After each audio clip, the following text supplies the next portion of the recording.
Hey, Clara, how are you doing, my lovely? Hello, I'm fine, thank you. Thank you for having me. This is very exciting. So, for everybody listening, we have Clara joining us today from the one, the only, the Muzzle Movement. And we got to meet you in person, in real life the other week. Yeah, it was so lovely to meet you all. We had such a good time. So, yeah, you can hear my dogs in the background. I did shut one of them out, but he's just let himself in. So It's fine. It wouldn't be a dog business podcast without a dog in it. So it's all good. It's all good. Let's get invaded. Indeed. Indeed. So for those people who are listening who may not have heard of you, which I find a bit weird, but they may not have, tell everybody a little bit about yourself. Yeah, so my name's Clara.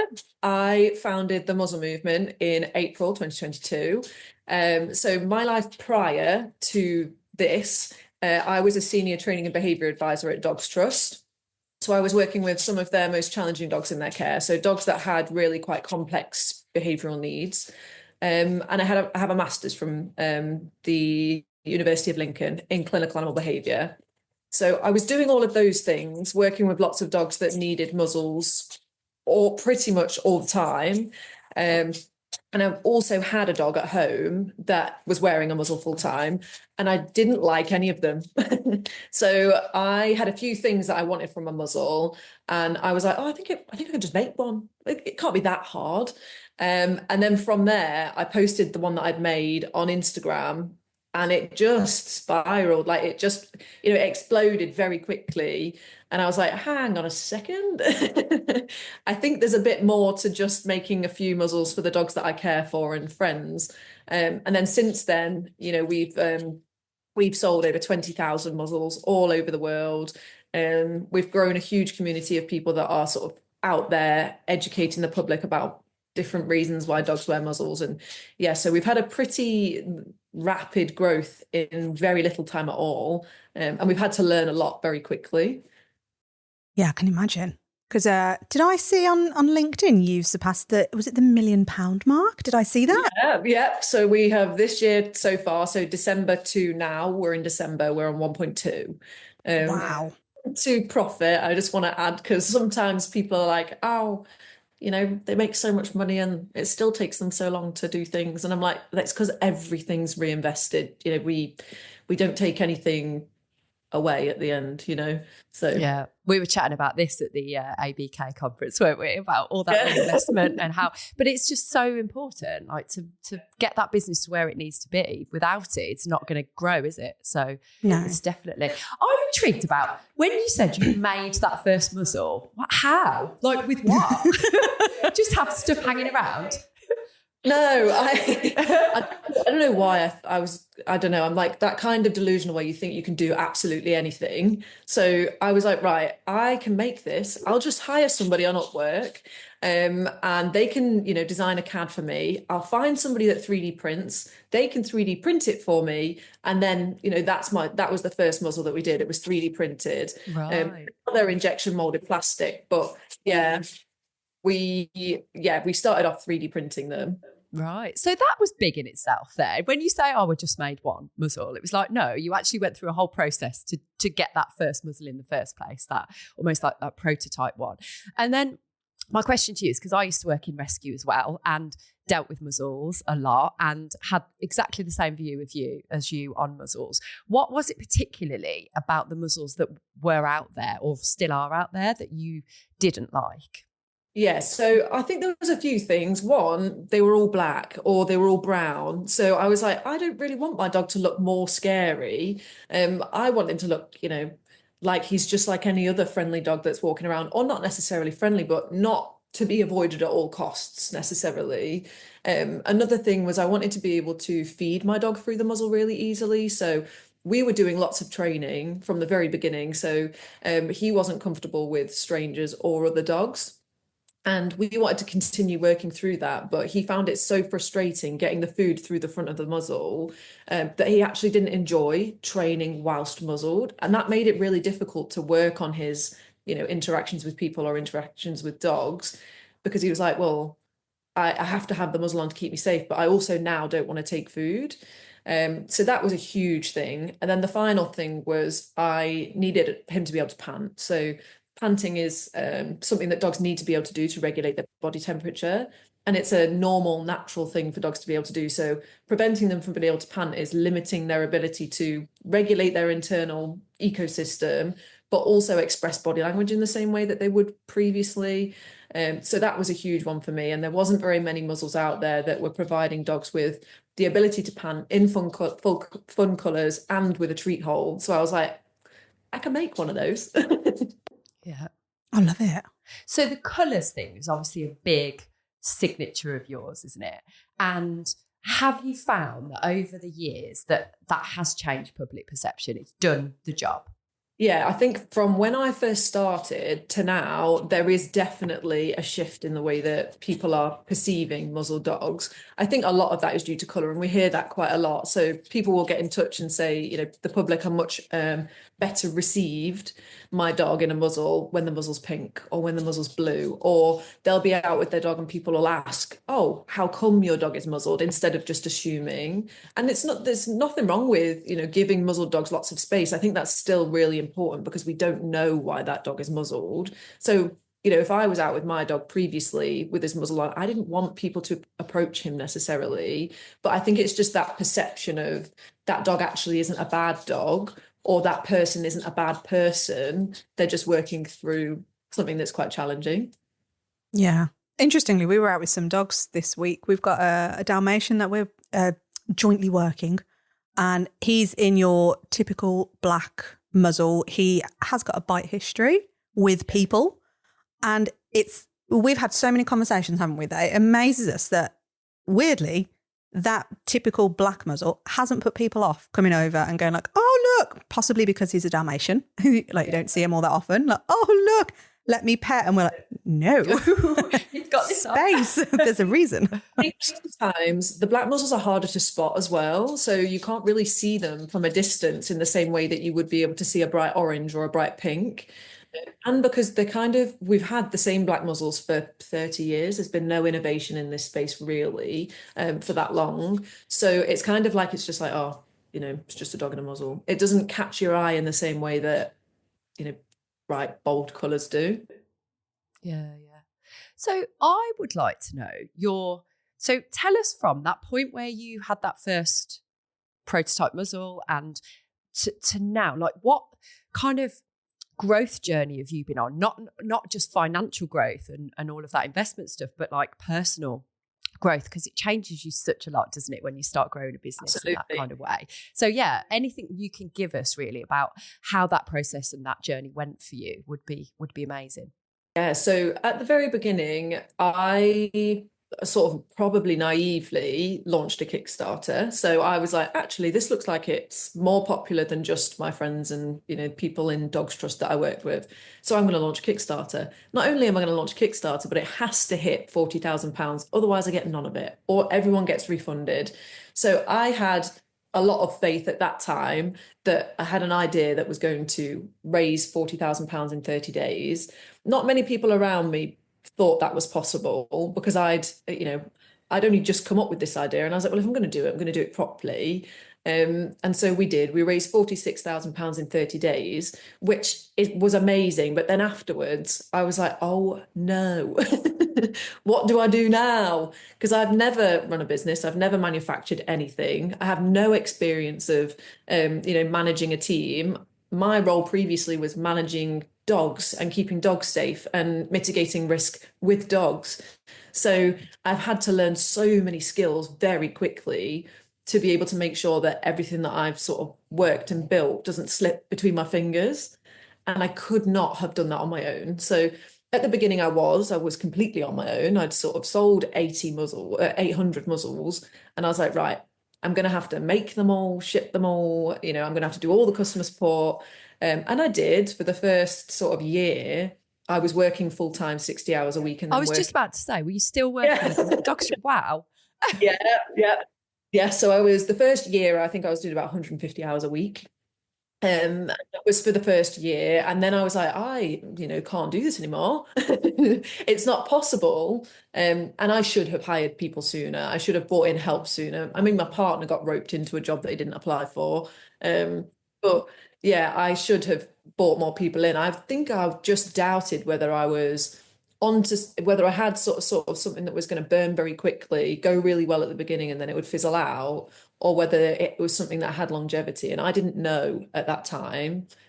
So I was reluctant to, reach out to all my friends and be like, oh, do you fancy quitting your job and coming to work for me? Because I maybe have a job for you now, but I might not have one in 3 months' time.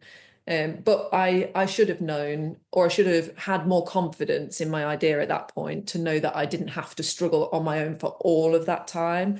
Because now we're a team of 12. We've grown from, me on my own for that first year, and then in this last year, a team of 12. So it's been pretty humongous growth. And in that, I've had to sort of learn, right, well, how do I set up one person? Okay, how do I manage two? How do I manage a team? How do all these people work together? How am I going to track their hours? How am I going to pay them all?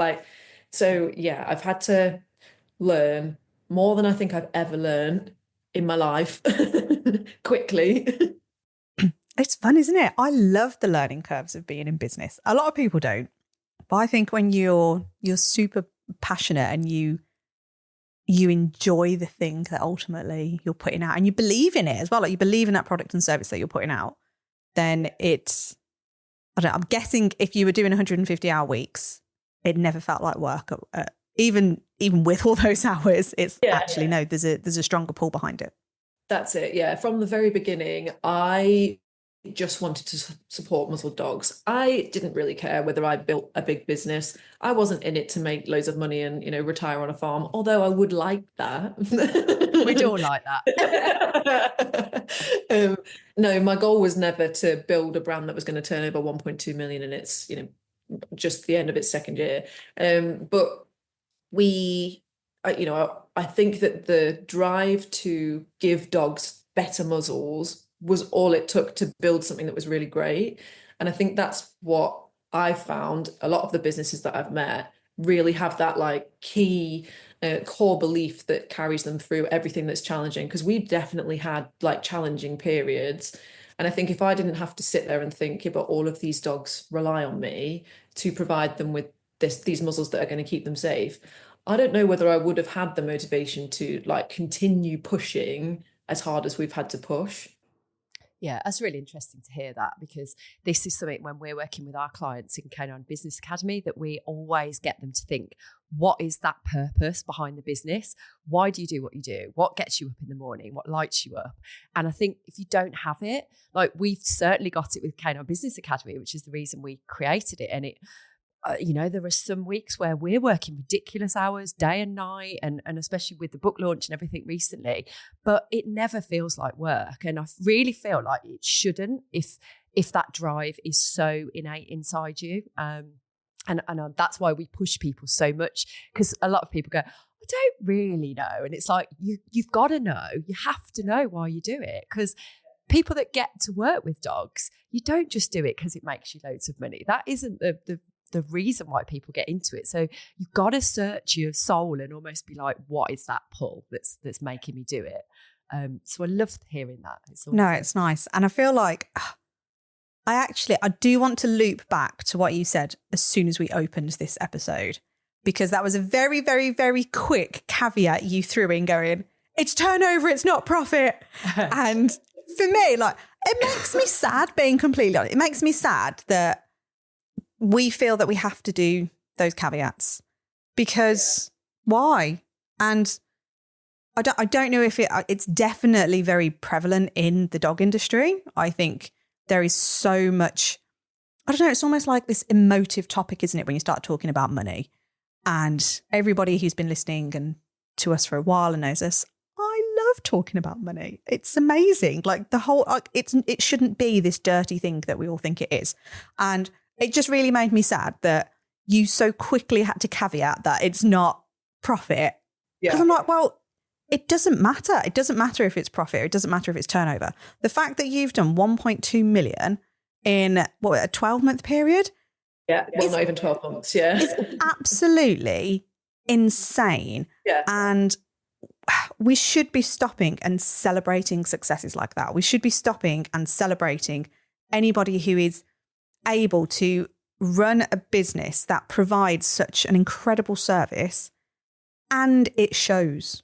It shows with the money bit because, yes, any sensible business person out there would absolutely reinvest because you've got a machine that needs working. Like if you think about, I don't know why people always use like sausage machines, but it's an analogy people are used to. Yeah, a sausage machine. Like if you stop putting the meat in, then you're not going to get any sausages out, are you? No, I suppose so not. It stopped working.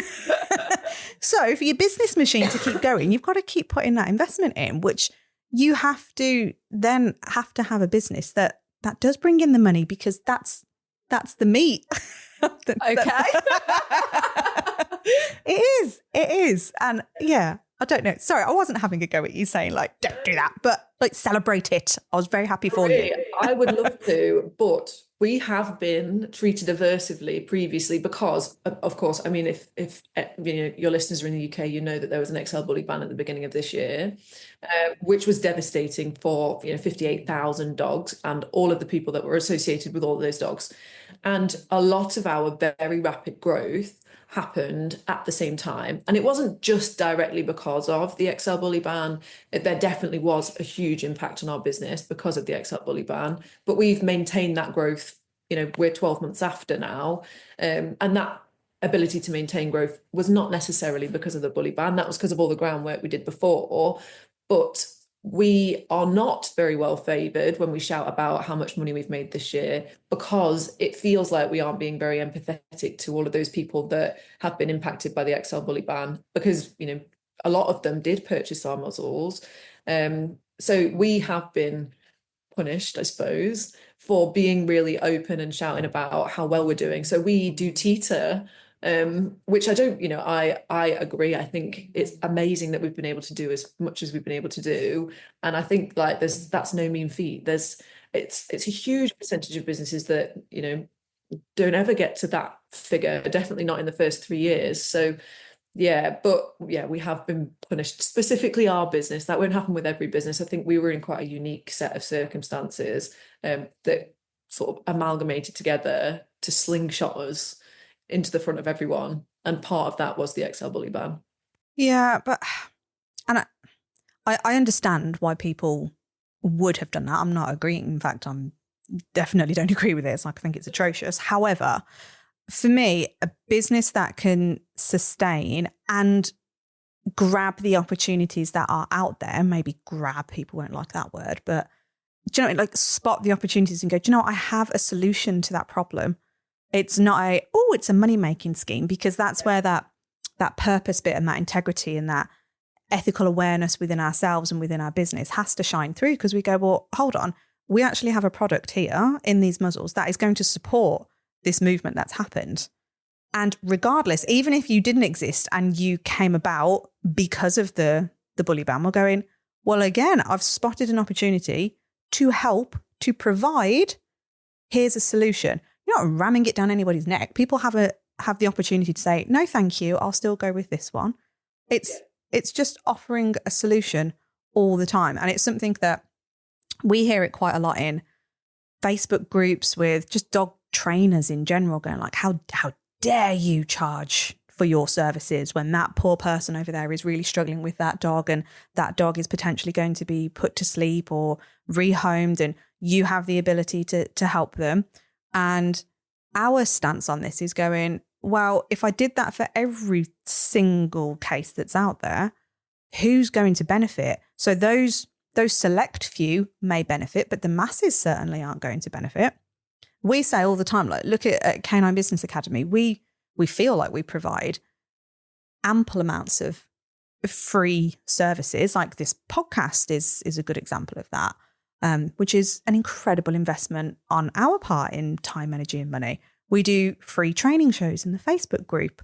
We've now got the book out, which, okay, it's a purchasable product, but it's low. It's a low ticket thing.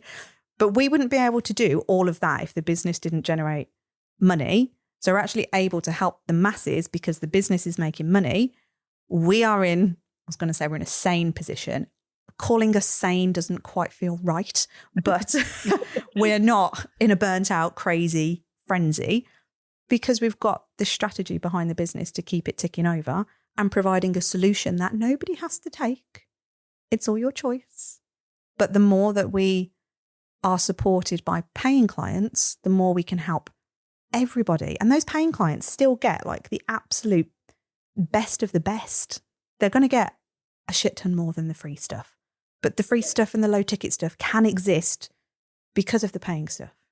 That's it. Same as us. If we had said, right, don't worry, we won't make any money from the XL bully ban. We'll just sell all these muzzles at cost, you know, because we love XLs, and we do. And we did loads. We did loads of free fitting days. We did big discounts for people that came to fitting days, people that contacted us with no money. You know, we supported as many people as we could. But if we said, let's not make this a profitable business, let's just support these XL bullies right now, we wouldn't have had another size that fits the even bigger XL bullies. So it's so difficult to try and convey that to people sometimes and be like, but a business needs to make money to be able to continue being a business and be able to support more people in the future.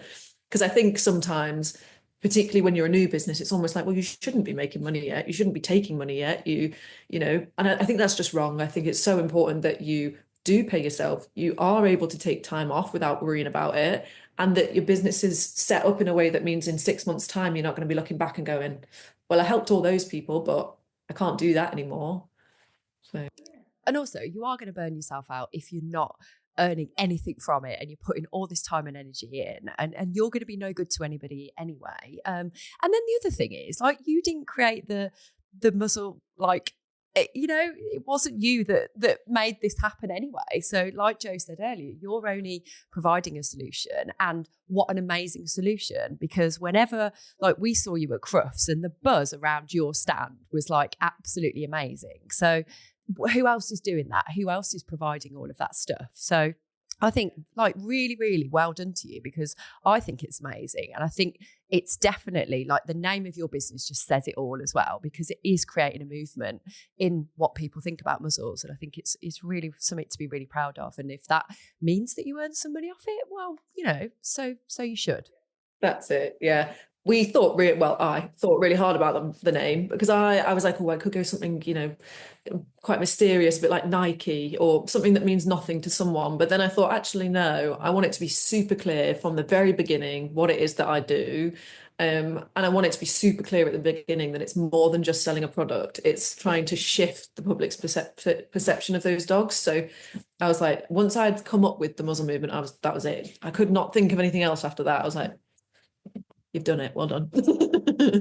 It's simple. It says it. It's definitely. Well, it's better than our first attempt at what Canine Business Academy was. Yeah. We tried to be a bit revolutionary and a bit hip and trendy. So we were, God, it makes me laugh now saying this. We were called Rebel Core Collective because we wanted it to be like rebellious, like a tribe of people, and like we're all coming together as a collective. And like it was like tumbleweeds, like nobody got it. Obviously, when we look back, we were like, we didn't want it to be really doggy, we didn't really want it to have the word canine in it, but we had to. We were like, you've got to, you know, really make it obvious what it is. So we learned a lot in those early days. Something I want to ask you, so you mentioned about your growing that team then and that culture bit, which, like, some of the clients we work with, they have a team and it can be a really tricky thing, can't it? So did you have a plan in place? Like, obviously you brought one person and the next person and the next person, it sounds like. So did you have some sort of strategic plan with that? Or was it just like, we'll see how that person settles in and then we'll go in with the next one? Like, yeah. So I've been really lucky. I obviously worked in Dogs Trust. I had a lot of really good friends and connections that I've made from my time in Dogs Trust, both people that were still in Dogs Trust, but people that had moved on. And I knew that those people had the same core values as me. So it was very easy when I said, I have a job available, that I knew that the audience of people that were going to see that on my Facebook were people that had the same core values, and quite a lot of them had already been supporting me. So some of them had backed my Kickstarter, some of them had been messaging, you know, for weeks saying, do you need any help? You look like you're really busy. So I was in quite a fortunate position where I didn't have to hire anybody externally until I'd done it a few times. Because I think it's a really big deal jumping straight in and hiring somebody who you don't know how they work. It takes a while to build that trust. So I was lucky, I think, at the very beginning that I had 3 friends that were like, I'm going to drop everything because I believe in this, which again in itself is so important, to have people around you who don't just, come to work and get paid, but they're like, this is going here and I can see it and I believe you. Because when you've got people like that around you, it's like, actually, yeah, I can get there. So I was, that's those first 3 hires, I think, is what got us where we are now. Because if I'd, brought people in to do the job, but not necessarily had the same passion, they would have done the job, but I don't think they would have provided me with the same like input and enthusiasm, and they wouldn't have been willing to go overtime, and they wouldn't have been willing to work Christmas in the bully band last year, because we all wanted to support the XL bullies. We needed the muzzles out by the 31st, and we were like, well, the only way we're going to do this is if we're all here over Christmas. Sorry, guys. And they were all like, don't be silly. Like, we'll be there. Of course we will. You can't expect that from people who don't have the same like core passion. So yeah, hiring externally was different for me and difficult for me. But hiring people that I already knew and trusted, I feel like that really did set me up to be able to succeed from the beginning. Yeah, core values says it all, really, because we're hugely believing in that. And again, this is something that we try and encourage our clients to think about, because when you say the word values to people, they're like, what do you mean? Like, the big companies have values, don't they? They like plaster their mission, vision and values on stuff, like Google and Amazon and people like that. And you're like, I don't need that. And it's like, you do need that, because exactly that, when you're growing, when you're trying to get people to see that, like, you shouldn't have to convince anybody. It should be so clear and so obvious that where you're trying to get to, that people just want to jump on board with it and go like, I'm in, like, I'm absolutely with you on that journey. And for us, that's what that values bit is. And also the business decisions should be made off the back of those values. And there's been so many times where we've nearly done things and nearly made bad decisions, and we've gone, it doesn't align, it doesn't fit with those values, we're not going to do it. And I think having that accountability of values is almost like you can blame things on them, go like, sorry, we can't do that because our values say. And I think it's a really nice way to operate, isn't it, when you've got those really strong values? Yeah, absolutely. It's been a really important thing from the beginning. For me personally, I had some, quite strong core values from the beginning, and the people coming into the team had to have those same core values. There was no way that I was going to, me personally, I'm not going to promote the use of aversive tools. I'm not going to, promote dogs with cropped or docked ears. And we had stuff like that from the very beginning that were very clear to anybody that came in the team. If you're going to argue with me on this, it's not going to work. And if you're not going to pay attention to these details that I will not budge on, then it's not going to work. And they have, even now, particularly one of them, Annie, will hold me accountable all the time and say, you had these core values at the beginning, we will not waver. You asked me to keep you accountable. And it's not that, we are straying from those core values, but sometimes when large companies come up to you and say, actually, we could stock you in every large pet shop in the UK, what do you want to do? And we're like, we said we wouldn't be stocked alongside any aversive tool that includes pet corrector, so therefore the answer is no. And I'm like, oh, the answer is no. Yeah. Thank goodness you got them though, because I totally resonate with that. Because we've because there's 2 ways of looking at it, isn't it? Like in that scenario, like, but look how many more people could benefit from getting those muzzles, because it's everywhere then. Like a good majority of people will enter those shops.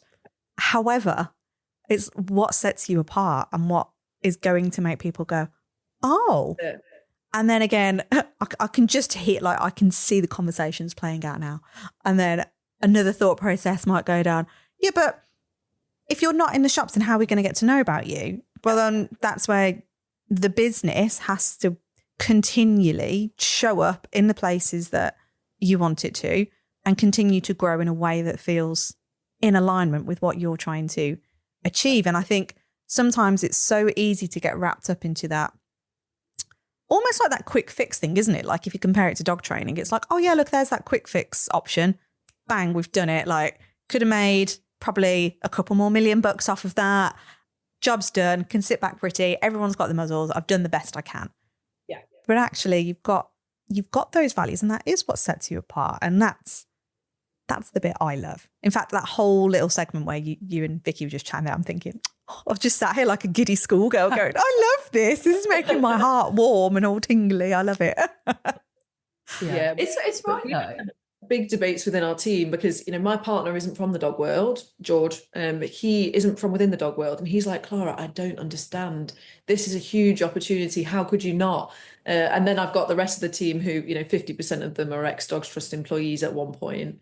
And they're like, no, you're right. So it's been a healthy debate within the team where we've had to sort of, you know, we've gone back and forth with these companies and said, well, we are willing to work with you if you're willing to consider, you know, reducing the amount that you stock this, or, you know, if you're willing to remove this. And I think that's how change happens. Like, it might be a bit naive and a bit big-headed to think, oh, you know, we can make these large corporations reconsider. But I think if nobody else is going to give it a go, then they're not going to reconsider. And if it means that we don't benefit directly, but the dogs that are shopping, you know, the dogs that are impacted by impulsive purchases when they see them in pet shops, then fine. We'll take that, you know, loss of £2 million orders that we could have had next year.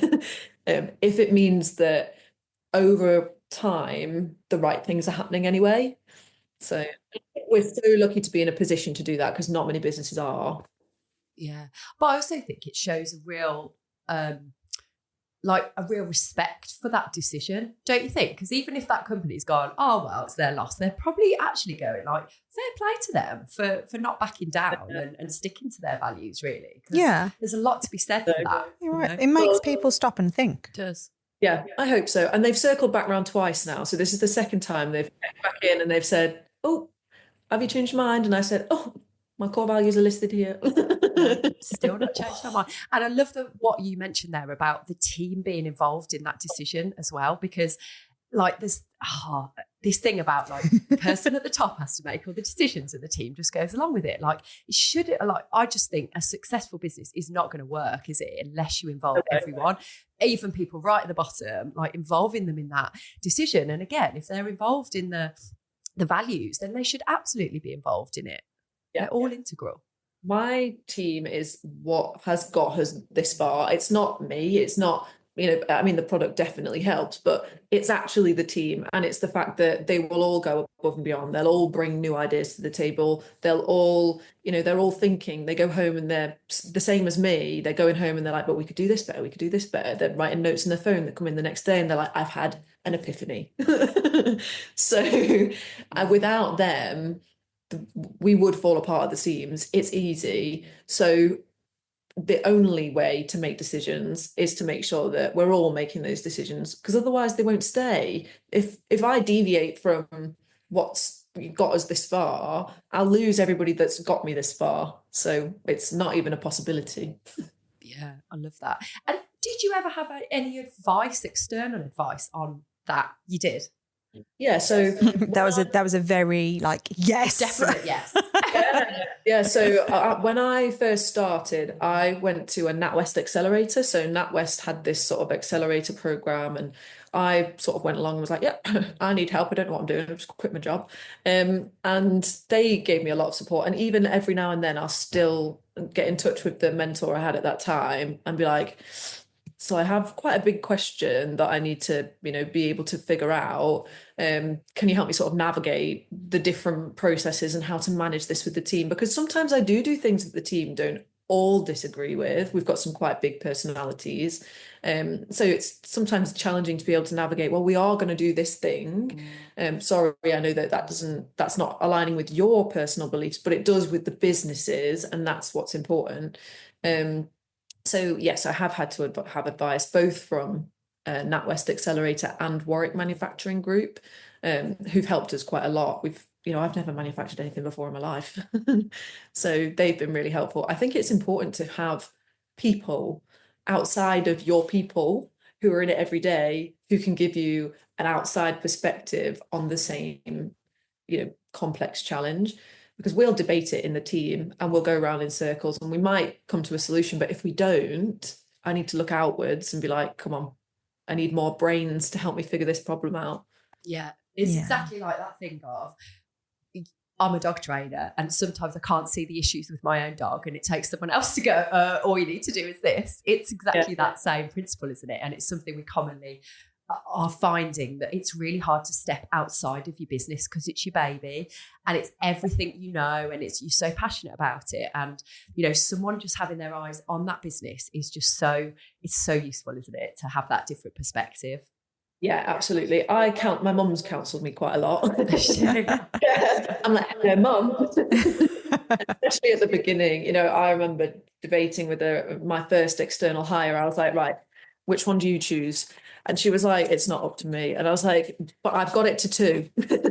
I need your help whittling it down, you know, between these last 2. But I think sometimes you do need someone who's thinking of more than, because you're so in it, you're so, you know, you're running at 1,000,000 miles an hour. Sometimes you're not thinking about 6 months down the road, or sometimes you're not thinking about what happened 6 months ago. Whereas somebody externally looking in has that sort of holistic view of everything. When you're in the middle, you don't necessarily lift your head above water and look. Yeah.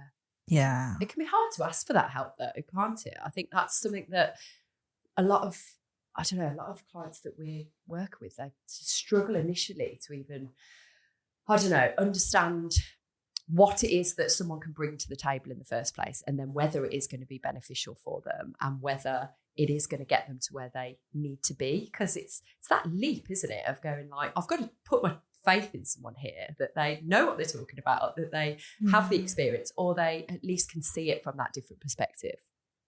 That's it. Some of the best recommendations I've had, they haven't been groundbreaking, they haven't been revolutionary, but they have come from external people. So I remember when I was first considering hiring someone, somebody external said to me, why don't you hire somebody as a temp? You know, contact a temp agency, trial it out, see how you induct somebody, see what they are actually doing every day, so you've got a better understanding of what the job role is that you're offering people, and you can make sure you can afford it, because temps were actually more expensive than the wage that I would have been paying somebody.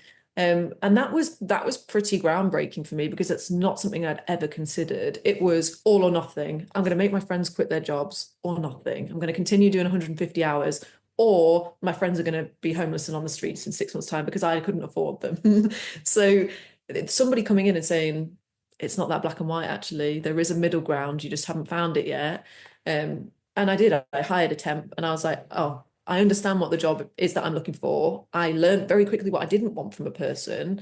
And yeah, so it really, you know, those little bits of external advice, that's happened maybe 3 times where I've turned around to George and said, that's the best advice I think I've had in ages.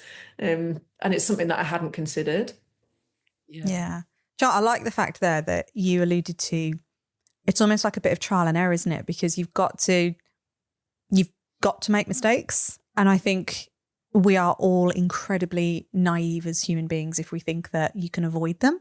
I mean, obviously, we're big advocates that we invest heavily in mentors so that we can avoid the big pitfall mistakes. And we go like, yeah, I don't want to fall off that cliff.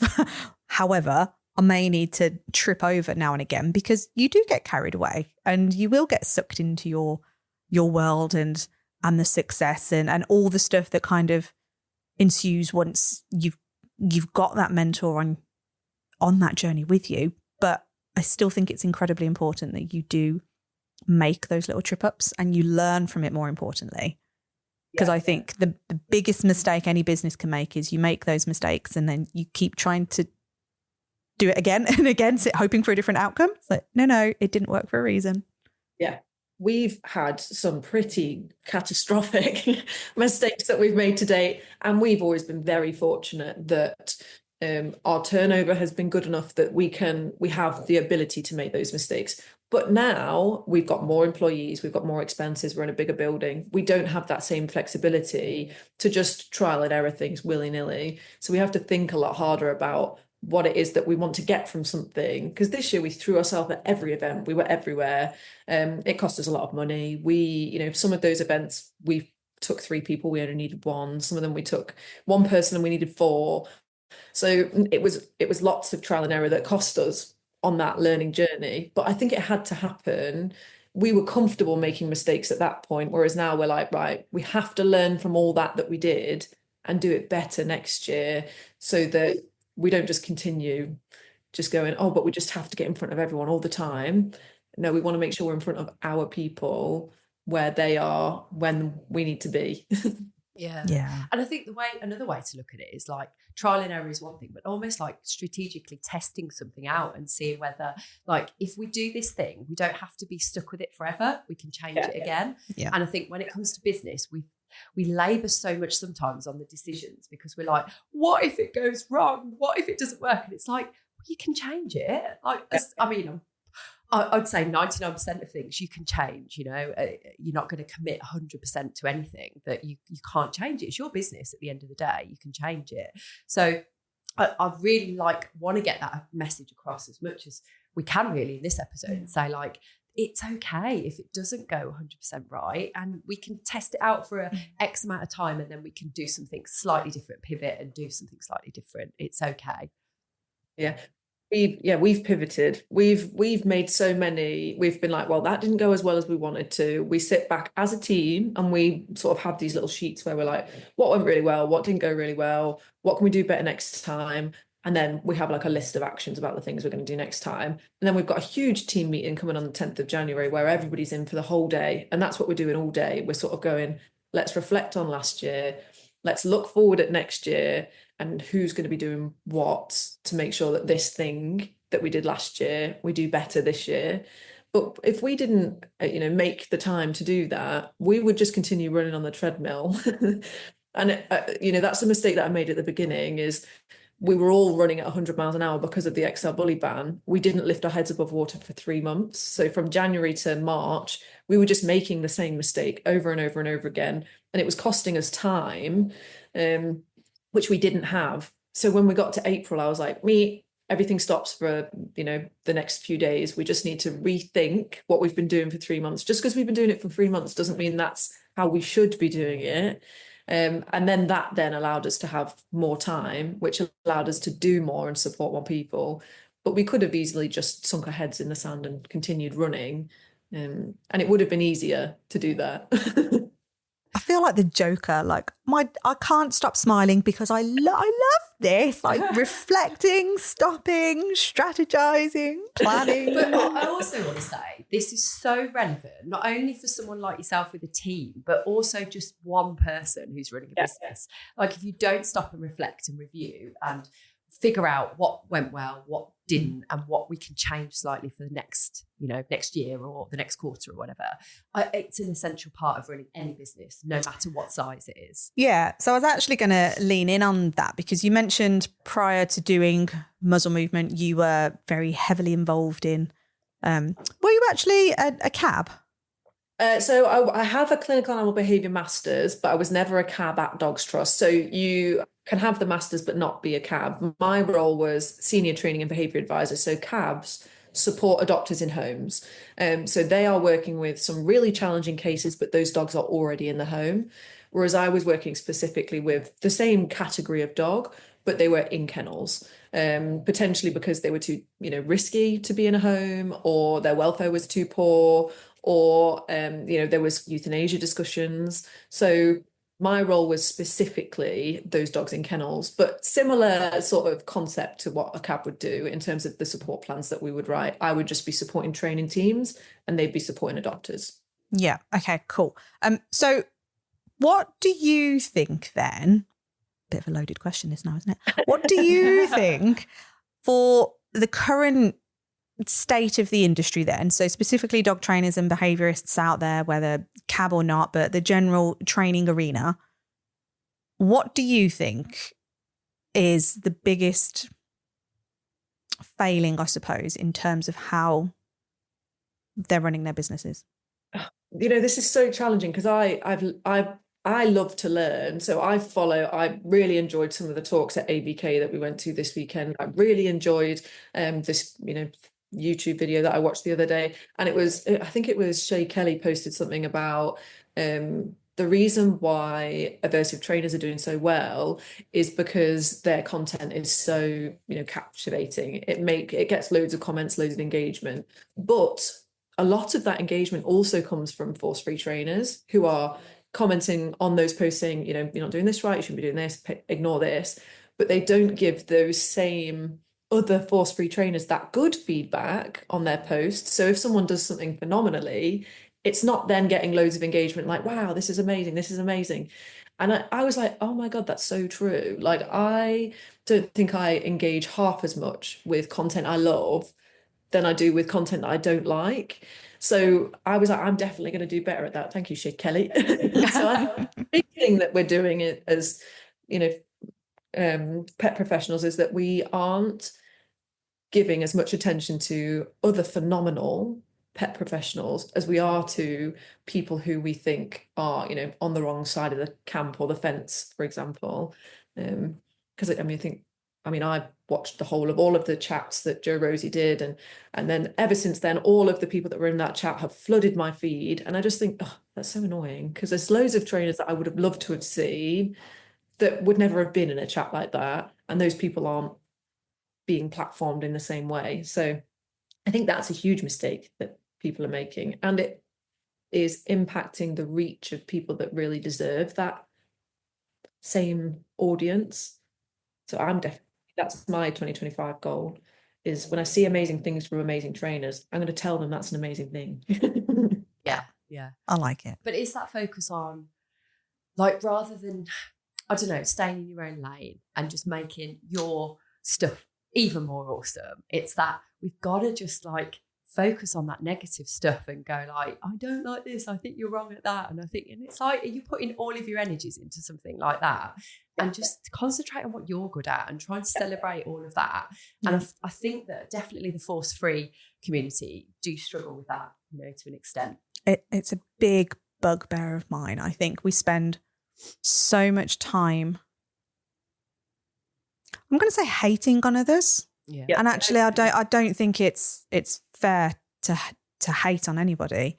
I think there's still a lot of conversations to be had around those different methods, and I think there's still it's creating that space to go, do you want to live in constant negativity, and do you want to keep creating a massive void where people are getting lost to the point where your own community, wherever you sit, your own people, and let's just put all dog trainers in the same camp for now. Please don't come down and hunt me down and kill me.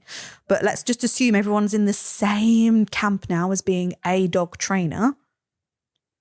How much nicer would it be to actually have conversations with each other and actually go, if I'm not spending as much time being negative and being brought down, and actually we were lifting each other up and celebrating each other's successes, and, you know, even like going back to what we were saying at the start of this episode, like celebrating the fact that your company has just done this amazing thing. Like we should be doing more of that. And I know for me, and like Vicky and I have had this conversation many a time, that even, God bless our families and we love them to death, but Jesus Christ, like some days the negativity, like, yes, Dad, I know the traffic's bad on that road, I don't need to hear about it for like the millionth time, and it's all that stuff, but it brings you down, doesn't it? And for me, that massively impacts how I show up in my business. I made a decision a few years ago, and this may not sit well with some people, but my family was that negative, in my opinion, that during a 6 weeks holiday, I would spend a lot more time with them because I could, and we were having the kids out and everything. And it impacted my business because I was surrounded by negativity the whole time. I was like, I can't do this. So I actually strategically pulled myself out of it and was like, no, I'm going to stay in my lane. I'm going to do this. I'm going to do that. Yes, of course, I'm still going to see you because you're my family and I love you. But I'm going to start retraining my brain to take things with a pinch of salt and go, right, actually, what can I do? What can I control? And therefore, that's going to help the people that I want to help.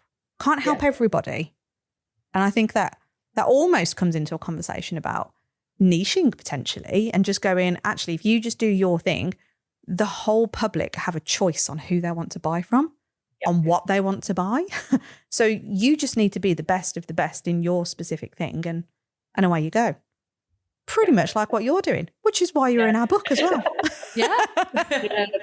We have got sucked into negative circles and been surrounded by negativity, and we've been very lucky that all of us here know why we made that decision. And so we are happy to back ourselves 100% in, every decision that we make, because we've thought about it so much. It's been discussed as a group, it's been discussed as a team.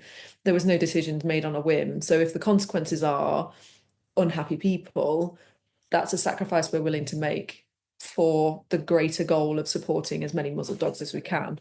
So yeah, we've been in challenging situations where the negativity's felt quite heavy, and we've had to have conversations in the team where we've said, but these people aren't our people anyway. If they don't understand why we've made that decision, we're okay with them not understanding us. And I think that sometimes, like, from an external person, it feels like a bad business move, because they're like, but how could you possibly alienate, a segment of people that are your potential customers? But actually, they probably weren't potential customers anyway. They're disgruntled now because it's been highlighted that they weren't a potential customer, or they aren't our priority, I suppose.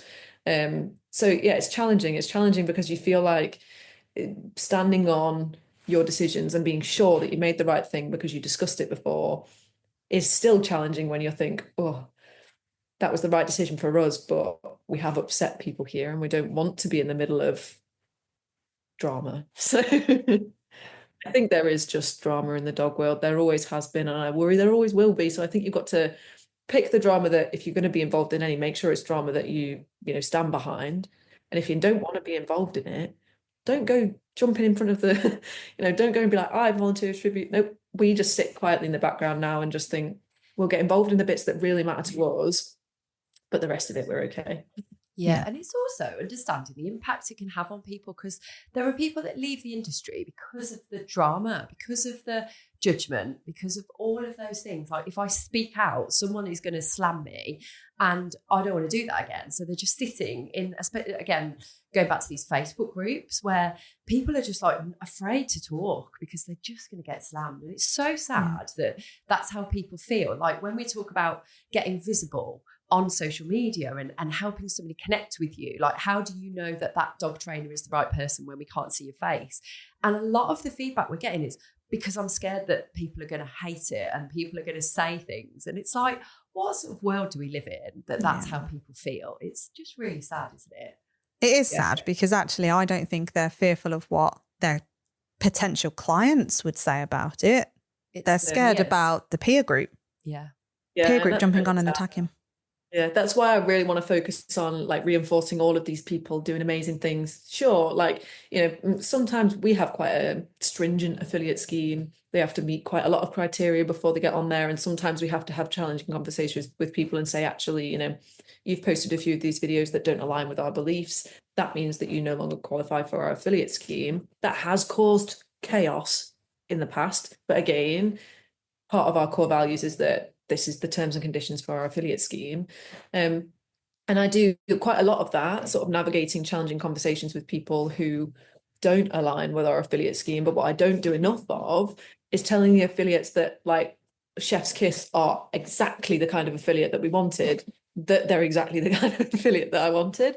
So for next year, the goal is definitely to spend just as much time on those people who are doing it perfectly as I do on the people who, I have to have challenging conversations with, because that's better for me as a person, because I love those people. They're the people that I would consider like part of our internal team. And we do counsel them on decisions sometimes. So I want to spend more time on them and less time on, stuff that I find mentally very challenging, exhausting. The whole team does. So yeah, it would be easier to not have really hard and fast core values, but that wouldn't have got us where we are. So, and imagine that got to you to the point where you actually went, don't know if it's worth it anymore for the Muzzle Movement. Can you imagine if that's that pressure of what people thought, and that judgment, and people having these opinions could actually do that to somebody? Yeah, so we definitely have had internal conversations about removing our affiliate scheme altogether, because it causes, particularly a couple of us in our team, quite a lot of stress to make sure that the people that are representing our brand are representing us in a way that we want to be represented. And we have sort of said, like, this is actually a lot of work, and I don't know if the stress is worth the amount of work that it's taking to get to where we need to. But then I look at, the affiliates that are doing amazing things, and they're hosting fitting days, and they are helping people all over the world find muzzles that are suitable. They are offering free training services, which is building their business because they're getting new clients come through their doors. They're building relationships with new people. And I just think, but it's those people that would lose. Like, it's those people that would not get, all of the benefits that we are helping get there. We've got a map on our website that has all of our affiliates on there. So anybody that needs help with anything muzzle related has a place to go to reach out to trainers that are affiliated with us for support if they're not able to get to us.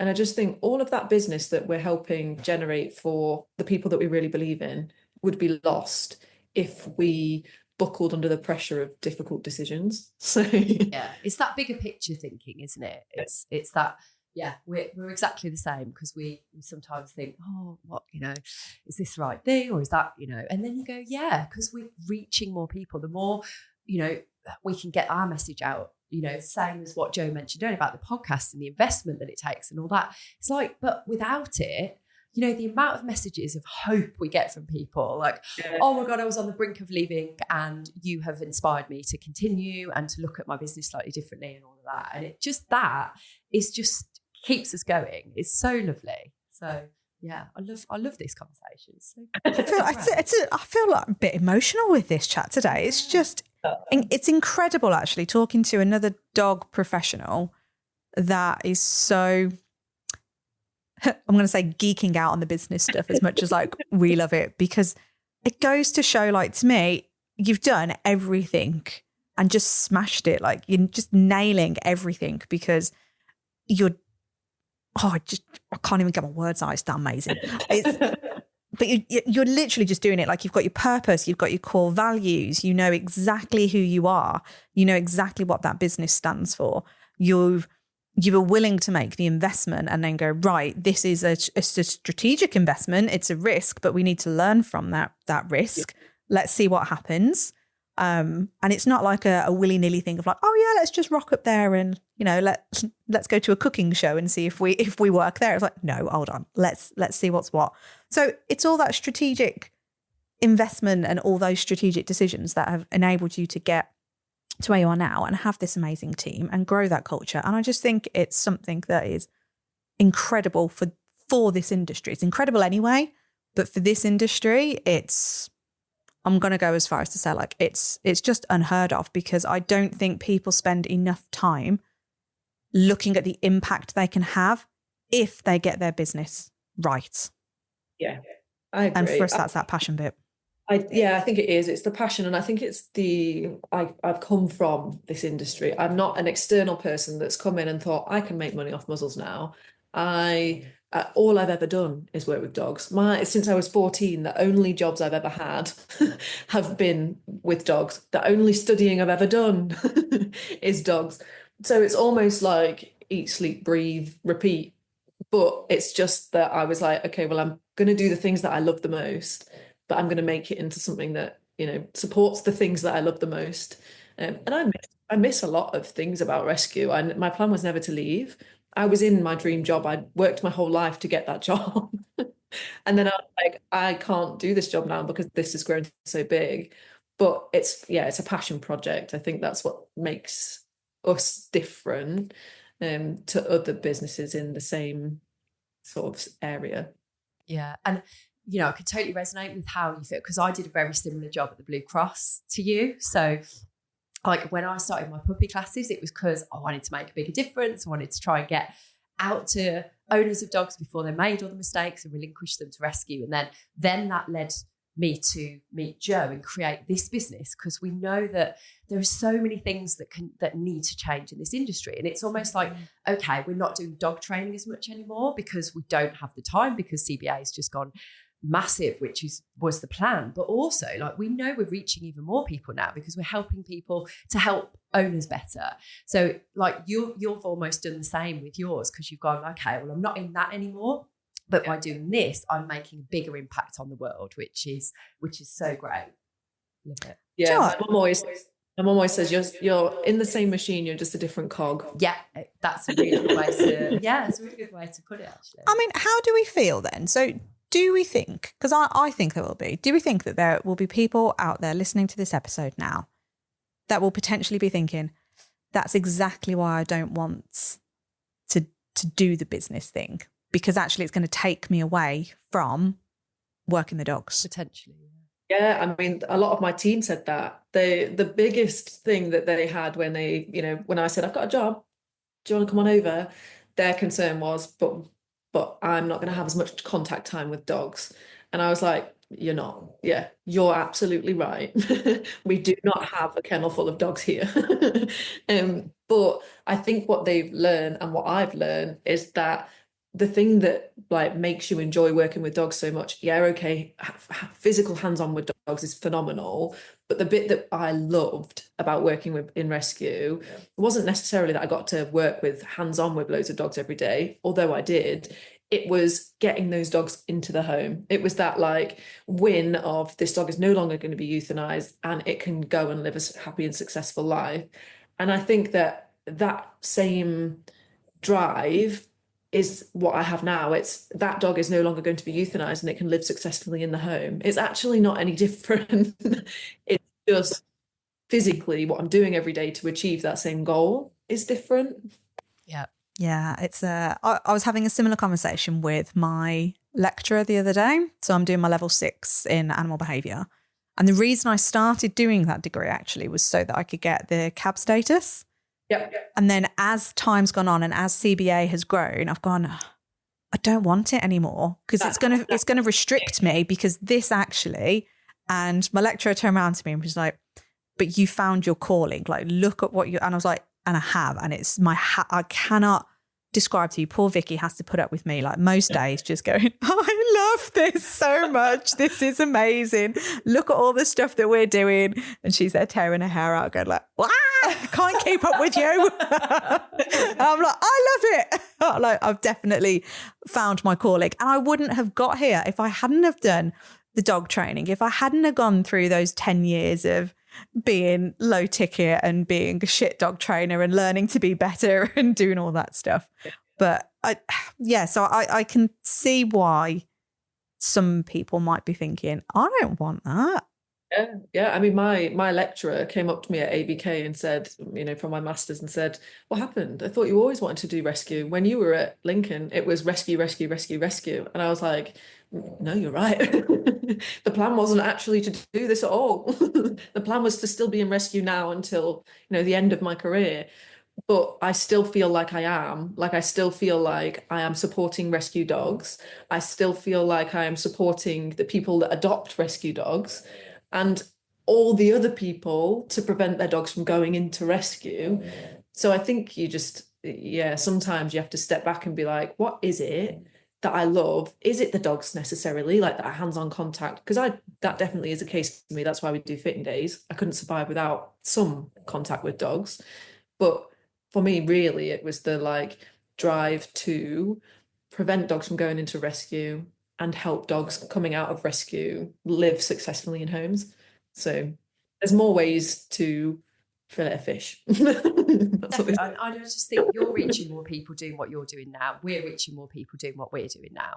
And I think as long as we remember that, then that will all sit well with that kind of push and pull internally of going like, oh, the dog thing, because we get that sometimes as well. Although we are doing a little bit of dog training, but not a lot really. I did take on a little puppy the week. I didn't even tell Vicky. I was just like, oh, by the way, we've got a new client. I was like, when have we got time for this? He's a tiny, he fits in my shoe. So cute. So small. But I was like, I needed a little puppy fix and it was fine. So we we do fitting days for that reason, because as a team, we've all had pretty much every day full with dogs. So to go from every day with dogs to, apart from my dogs that are here every day, which not everybody wants them to be here every day, then, being able to offer fitting days is as much for the public as it is for us and our team. Being able to have that hands-on contact time with the public and their dogs is equally as valuable for us as it is for them. So that's why we do it. Everyone's like, but you should charge for that service. No. But I think for you guys, that's part of, I would look at that as part of that human connection piece. and keeping on the ground and, you know, getting that you can talk to us, you can, you know, we are human beings, we're here. Yeah. And I think that does a lot for you, for that credibility bit as well. Yeah, I agree. And I think that it helps a lot of people that would otherwise struggle to get a muzzle at all. You know, like if they don't have the dexterity or they don't have the training knowledge or they're working through behaviors that are so challenging that they just need somebody to tell them that's actually not that abnormal. Because they might not keep that dog otherwise, you know. So I think for us that bit's really important, and that's what we loved about Rescue was, you know, making people feel good about the dogs that they have to share their life with. Some of them didn't pick these dogs, you know, some of them had these dogs that are really, really, really complex. And, you know, maybe they've bitten them. We've had people that have come here that have been bitten by the dog that they live with.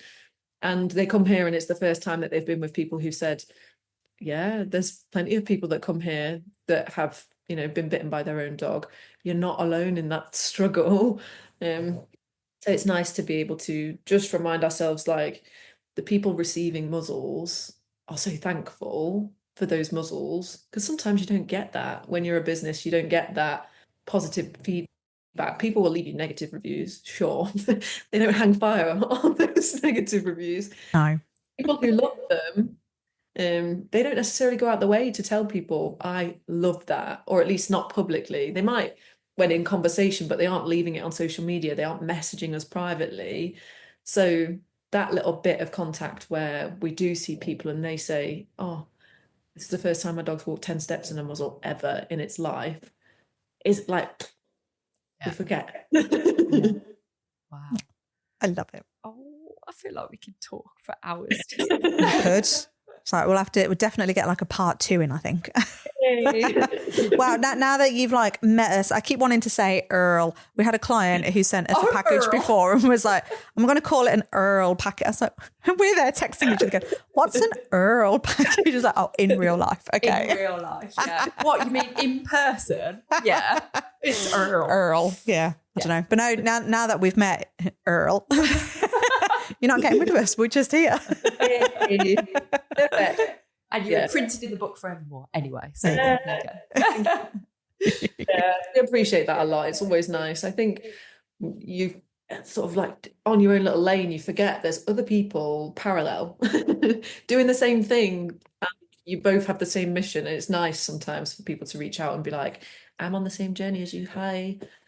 Yeah. So. But it is also that bit about saying, like, you're doing awesome, and we want to tell other people that you're doing awesome. Like, that's exactly what you were saying earlier about wanting to like reach out to people and say, like, that's amazing what you're doing. And it's remembering we do need to do that as humans, and it really helps the other person, because, you know, it's a nice feeling inside, isn't it? Yeah. Right, Clara, we have one more question for you before you go. As you now understand the mission of CBA and everything we're trying to do, who else do you know that we could have on our podcast to help spread the word, to get the message out and help the listeners? So there's 2 businesses that have supported me a lot since the beginning. And I think it's because we have the similar core values. We connected very quickly. One of them is Perfect Fit. So Perfect Fit, who do harnesses, I can't tell you how many times I've reached out to Ree, who does their social media. I'm like, help me. She's phenomenal. And Tug Enough. So Tug Enough is a dog toy company. And again, like we have been back and forth. I'm like, I need a new customer support platform. What do you use? I've seen an app on your website that is doing this. I need that app on my website. What is it? And I think it's connections like that with other businesses who've really helped us understand what we need to do. So my 2 votes go to those 2, because they've Love it. We know Danny and Ree really well, actually. Yes. So we will hit them up and go, get on. Yeah. They're both real, and they've again got really strong core values. So Amazing. So if people want to find out more about the Muzzle Movement, how is the best way for them to do that?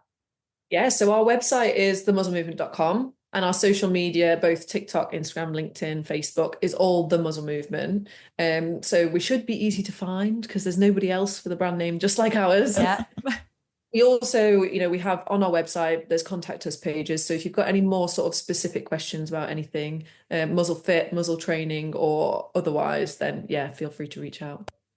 Awesome. Love it. Well, thank you ever so much for joining us, Clara. It's been Thank you for having pretty me. epic. It's been Love it. amazing. Thank you. Yeah. Oh, thank you.